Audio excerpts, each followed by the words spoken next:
Hey friends, welcome back to the Journal Feed. My name is Nick Zelt, and this is the only place to get spoon-fed the latest and greatest of emergency medicine. This is the audio version of the past week's summaries, which this week were brought to you by our authors, Michael Stoker, Jendrik Cooper, Ketan Patel, Joshua Belfer, Amanda Matthews, and Clay Smith. Okay, let's get straight into the third article, titled Evaluation and Management of Chest Pain for Cardiovascular Causes in Female Patients at the BMJ.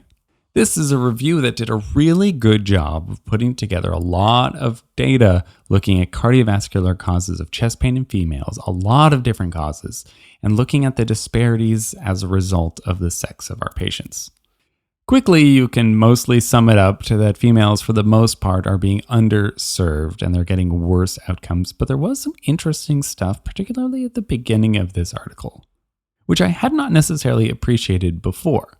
So we worry that females don't have cardiac symptoms, and that's why we worry that perhaps they're coming in without the symptoms, and that's why we're not seeing them in females and why MIs go missed. However, it seems that recent prospective data has shown that typical symptoms are actually more common and have greater predictive value in females. Despite that, patients with STEMI and no chest pain are still more likely to be females.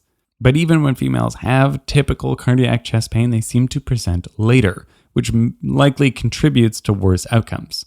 Perhaps because males are more worried about having heart attacks, and so they identify them better. You'd think that would be the case. But females are actually better at identifying pains as possibly cardiovascular.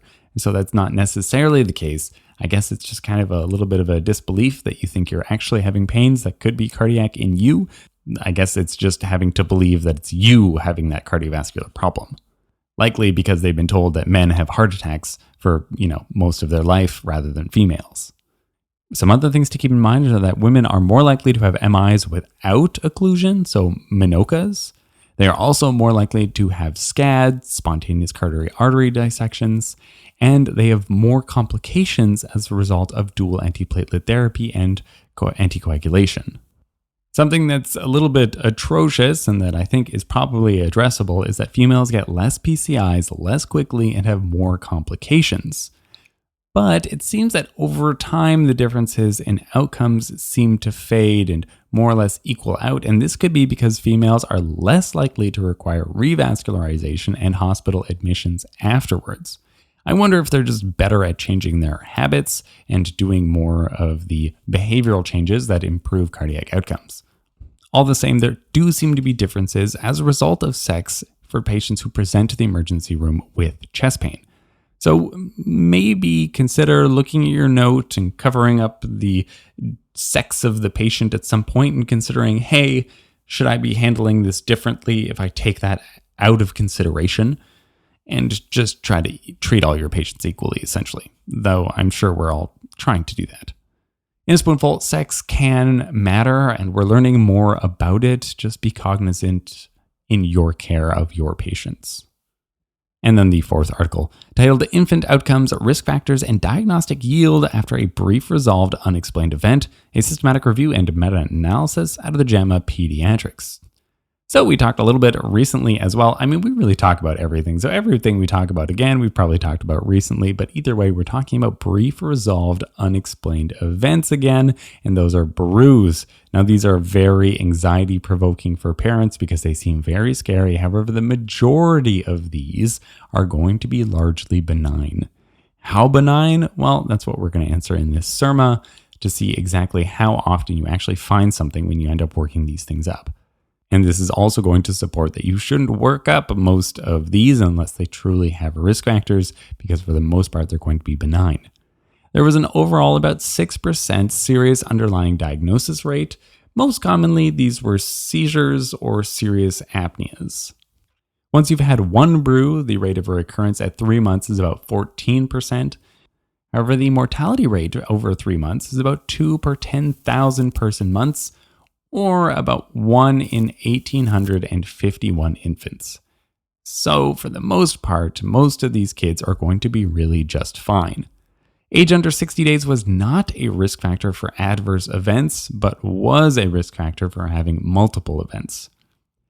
Testing.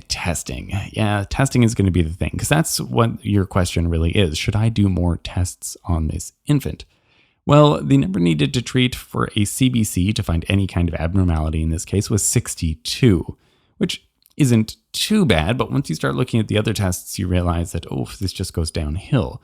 The number needed to treat was 264 for checking electrolytes, 423 for kidney function tests, and it was even worse if you started testing patients for inborn errors of metabolism, though those are rare, so that's not too bad. The NNT for viral testing was 34, not too bad, but not very useful either.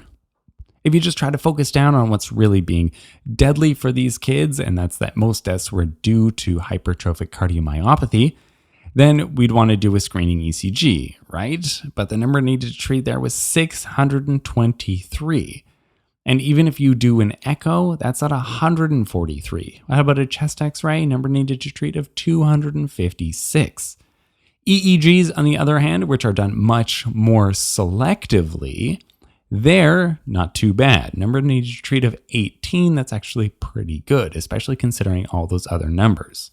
I wouldn't expect anybody to be able to rattle off all the numbers I just said, but just know that your diagnostic yield for most of these tests, especially for low-risk kids, is going to be very low.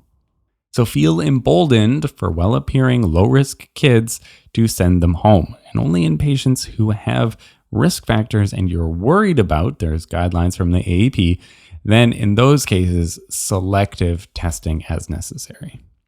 In a spoonful, this SRMA empowers you to be reassuring to patients of low-risk children and avoid low-risk testing in patients who present with a BRUE.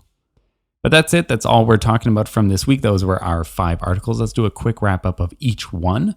From the third article, cardiovascular outcomes in females are a bit different, generally trending towards them getting worse care. So let's try to improve that.